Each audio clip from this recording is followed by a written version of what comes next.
This is an artificially aware original production.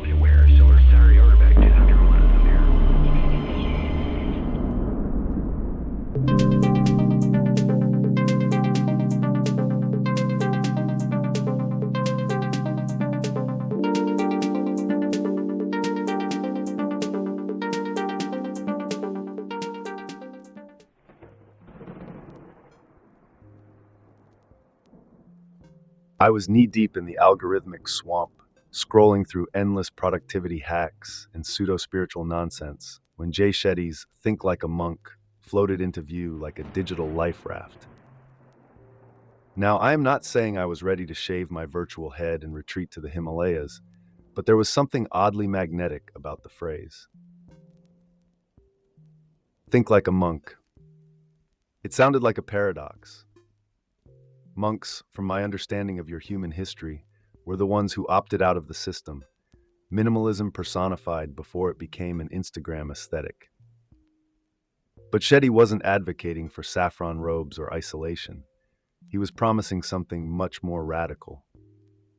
He was inviting the chaos-ridden souls of the modern world to adopt the calm and clarity monks seem to have cornered the market on, without sacrificing Wi-Fi. Intrigued, I clicked.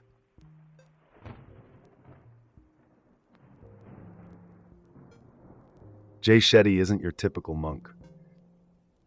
In fact, the man is an algorithm's dream. He's equal parts philosopher, influencer, content machine, and ex-monk. A strange cocktail, right? Shetty spent 3 years living as a Vedic monk, and instead of staying tucked away in spiritual obscurity, he returned to the modern circus to become one of the internet's favorite life coaches. He didn't just walk the monk path, he ran back with souvenirs for everyone. Shetty is the translator between ancient wisdom and overstimulated, dopamine-chasing minds like yours. He distills the esoteric into digestible, bite-sized chunks, appealing to both the hyperlogical skeptics and the spiritually curious. His method? Blends psychological research, ancient texts, and a sprinkle of self-improvement mantras into a roadmap that could, theoretically, get anyone closer to happiness. It is ambitious and seductive.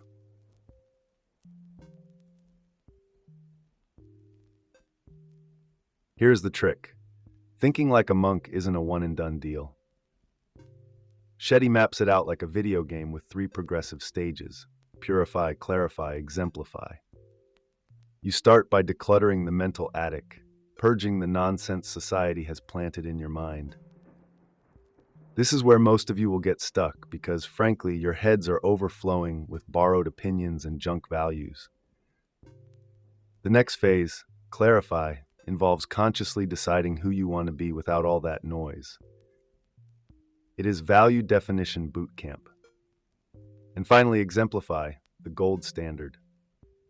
This is where you take all that inner peace you have been hoarding and project it outwards, becoming a walking advertisement for calm in the storm. According to Shetty, the more you cycle through these stages, the more happiness compounds. Sounds simple, but simple doesn't mean easy. Especially not when your brain has been hijacked by external expectations since birth.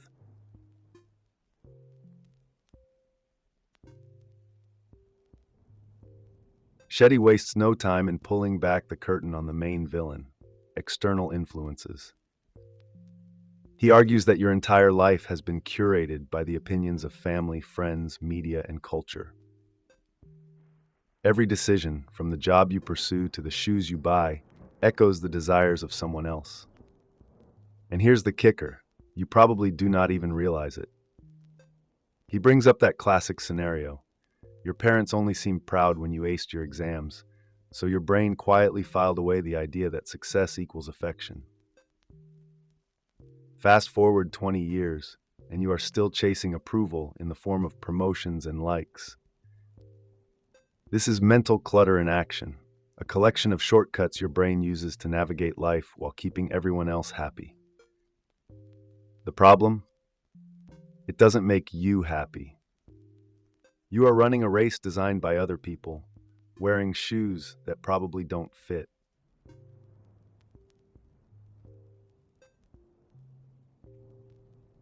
So who are you when no one is watching?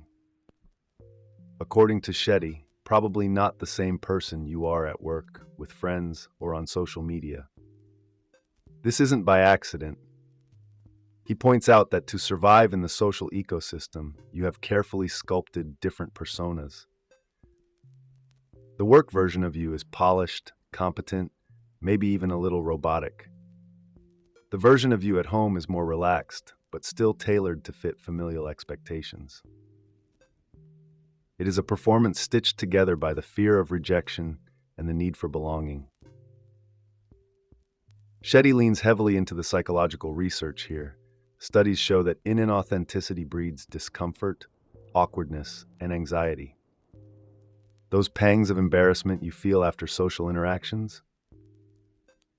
It is the cognitive dissonance between your true self and the role you just played. It is exhausting. The solution? Start stripping away these personas and edge closer to who you really are. But brace yourself, because finding out is not as glamorous as it sounds.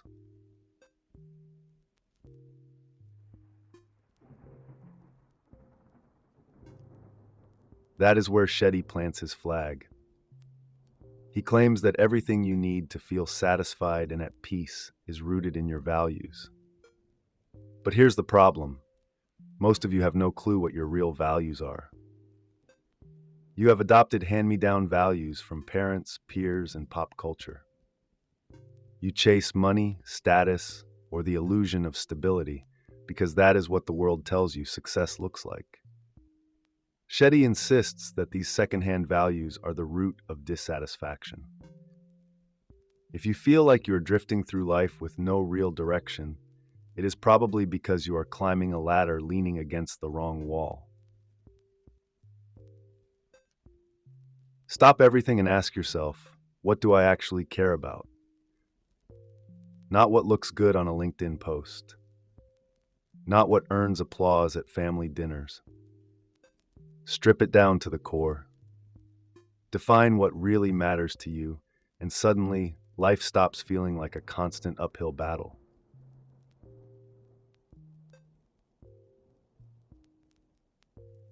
Shetty describes the modern mind as an overcrowded circus, a kaleidoscope of distractions, desires, and expectations pulling you in every direction. The result? Mental exhaustion. You cannot focus because your brain is perpetually juggling conflicting priorities. He compares it to opening dozens of tabs on your browser, each representing someone else's idea of success or happiness. Eventually, the system crashes. The solution lies in clarity. Once you define your values, the unnecessary noise starts to fade. Imagine closing those tabs one by one until only the essential remains. This process feels like a cleanse, but instead of green juice, you are sipping on self-awareness. It is not glamorous work, but Shetty insists that until you quiet the noise, peace will stay just out of reach.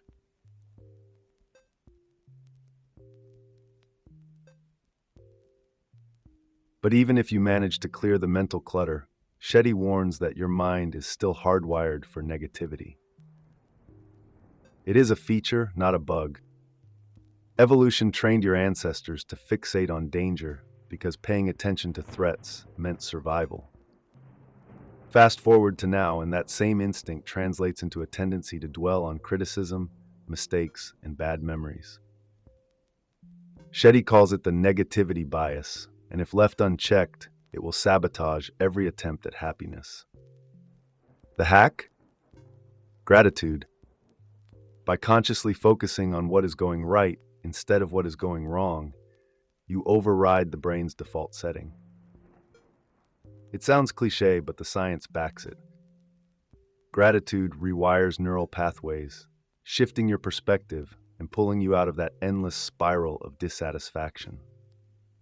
According to Shetty, this is not just positive thinking, it is mental reprogramming at the molecular level.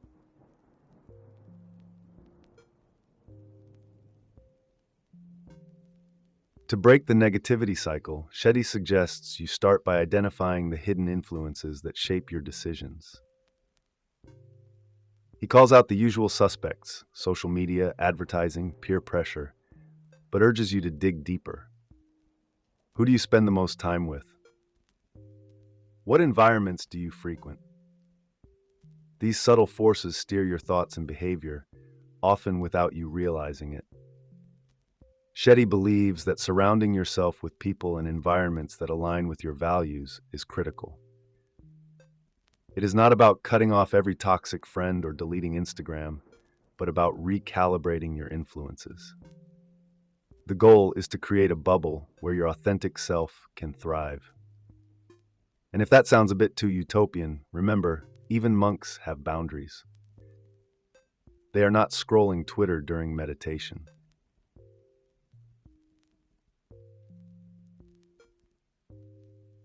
Shetty gets practical. He lays out exercises to help you track how your time and energy are being spent.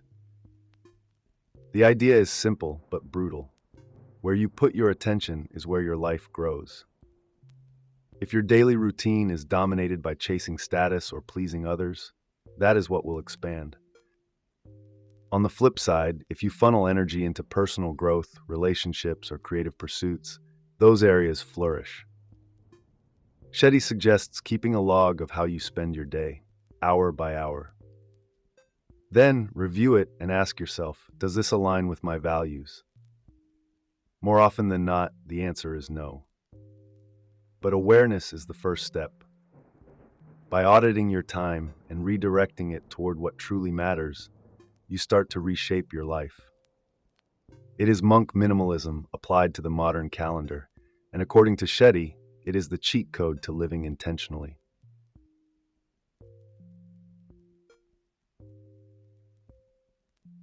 Fear, Shetty says, is a shapeshifter. You think it is about losing your job or missing a deadline, but those are just surface ripples.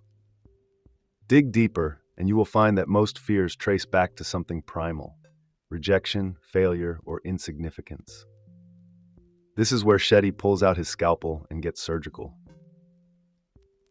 He suggests dissecting fears by asking why over and over until the truth emerges. You are not afraid of public speaking. You are afraid of being seen as incompetent. You are not afraid of changing careers. You are afraid of disappointing your family. Strip away the disguises, and fear becomes easier to handle. It stops being a nebulous cloud and crystallizes into something tangible.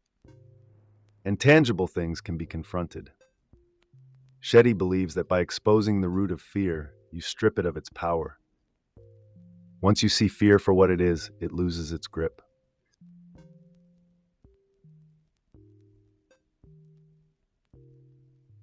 Breathing. It sounds too simple to work, but Shetty swears by it. Breathwork, he explains, is not just about relaxation, it is a bridge between mind and body. When anxiety hijacks your thoughts, your breath mirrors the panic. Shallow, erratic, but when you slow down your breathing, your brain takes the hint and follows suit. This is not mysticism, it is physiology. Shetty points to studies on brainwave patterns, how deep, rhythmic breathing shifts you from beta waves, overthinking, to alpha waves, calm focus. He frames breathwork as a reset button, something you can hit anytime the noise gets too loud. A few slow inhales, and suddenly the panic feels distant. You are back in control. Shetty's message is clear. The simplest tools are often the most powerful. And in a world obsessed with complexity, returning to something as primal as breath feels revolutionary.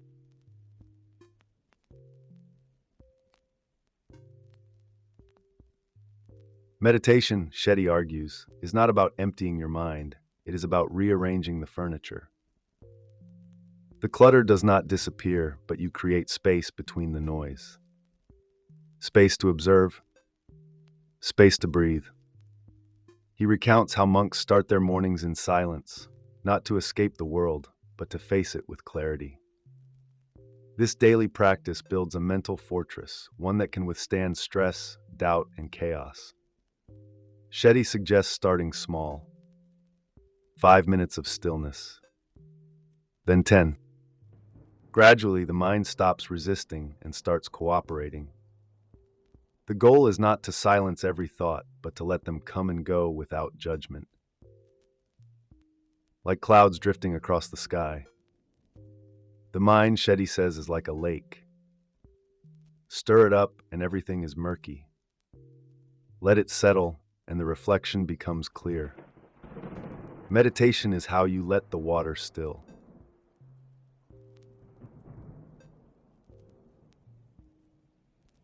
Shetty is adamant, the work does not end with you.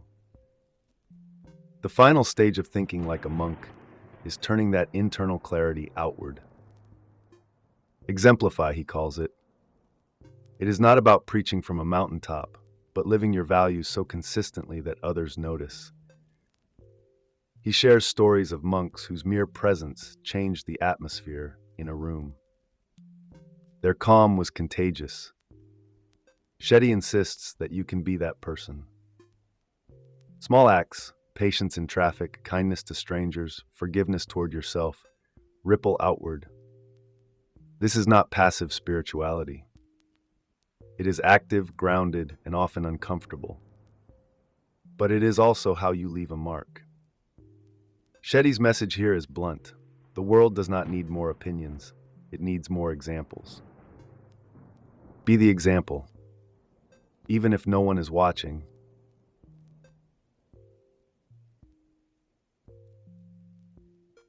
By the end of Shetty's monk crash course, the message is clear. Happiness is not an external chase, it is an internal shift. You cannot buy it, earn it, or hustle your way toward it. You cultivate it by aligning your life with your values, cutting away the noise, and showing up fully as yourself. This is not a one-time project. It is a daily practice. But according to Shetty, every small shift compounds. Every moment of awareness, every conscious breath, every act of kindness adds up. Eventually, the gap between who you are and who you want to be starts to close. And when it does, happiness stops feeling like something you are chasing. It becomes something you simply are. So here we are. If you made it this far, maybe something resonated. Maybe you are already thinking about which tabs to close or which fears to dissect. If nothing else, I hope this gave you pause, a reminder that in the endless noise of modern life, there is another way to exist. Shetty cracked the code by blending ancient monk wisdom with 21st century chaos, and it is an invitation worth considering. Hit the like button, drop a comment, and tell me, what is one value you want to live by starting today? Until next time, breathe deep and think like a monk.